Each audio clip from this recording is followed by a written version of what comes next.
Ito guys ang ating highlight ng ating kababayan na si Kai Sotto. Talagang, siyempre, malakas yung pinakita niya dito. Siyempre, pag naman nasa pinakamataas na liga na NBA, mas mga matitinding caliber ang kanyang makakatagpo kung mapasok siya sa NBA. Pero dito pinakita niya yung malaking potensyal na mapasok siya sa pinakamataas na liga ng NBA. At katulad nga ng ating pinag-uusapan, Summer League will be open by July. At siyempre, matitindi na mga makakalaban niya doon para makakuha ng kontrata sa NBA.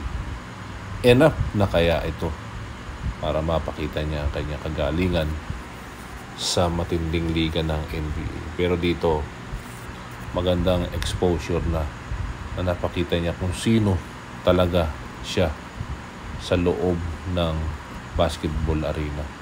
At patuloy pa rin yung kanyang pag-develop para mapakita. Ayun, nakita natin. Binigyan siya ng opportunity. Talagang it's either alley-oop dunk, two-handed dunk, at may shooting din. Kailangan lang siya makita ng isang magaling na point guard katulad ni Kawamura sa ating kababayan na si Kai Sotto. So ito yung pwedeng natin makita. At yung stamina niya napakatindig na. Pinakita na niya na matindi na ang kanyang stamina. At meron na siyang physical conditioning coach na nagpapalakas sa kanya. At nagbubuhat na rin at talagang yan ang plano ng Wasserman na lumaki ang kanyang katawan para talagang masanay din sa banggaan kung sakali makapasok siya at mabigyan siya ng matinding at malaking kontrata. At ready na siya sa NBA. Pero guys, ito balik tanaw lang sa ating kababayan na si Kai Sotto at 200% na patingin ko na pwede mapasok sa NBA. At ito yung mga journey niya sa NBA nung siya ay napaka bata pa. Tapos ito naman 2022, I have declared for 2022 NBA draft. Please pray for and support me during my quest to fulfill my dreams. At ito naman yung suporta ng Adelaide 36ers way back 2022.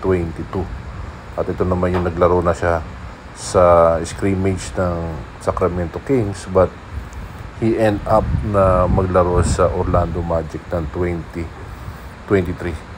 So makita natin ang journey ng ating kababayan na si Kai Sotto. Kung may NBA ang ating kababayan na si Kai Sotto. So ayan guys, nakita natin yung journey ng ating kababayan na si Kai Sotto. So ano ang kakahinat-natan ng kanyang career? At mayroon pa siyang laro sa March 19, napakatagal ng allowance. So 2 weeks. Pero kita na natin yung 6 games niya, including sa FIBA na nilaro niya, napaka-impressive. At nag-total siya sa 6 games ng 18 points and double-double sa 6 games. At bakit hindi lumabas ang laro niya nung kay Bruton ng Adelaide, kay sa Hiroshima, at hindi rin lumabas yung kanyang laro kay Chot Reyes sa FIBA?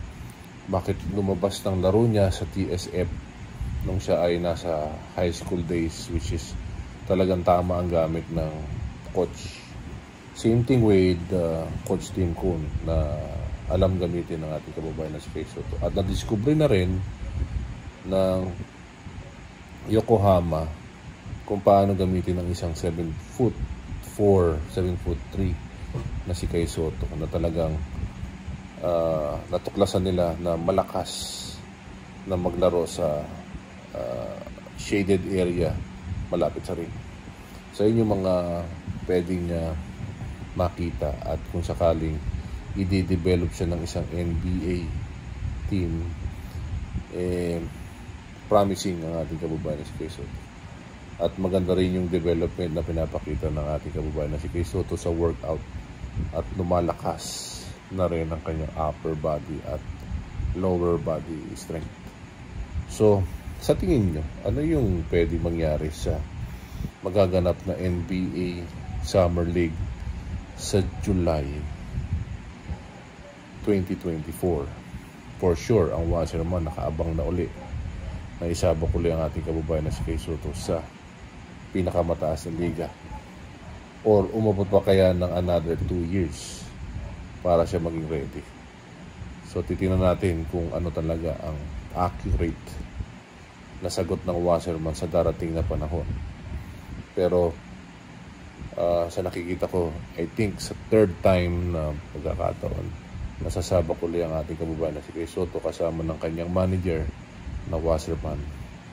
I think there's a big chance na makuha na siya. Pwedeng 10 days contract.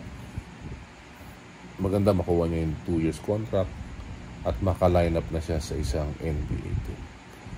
Susundan natin ang mga susunod na kabanata. At I think Kay Soto is ready now in the big league sa NBA. Abangan.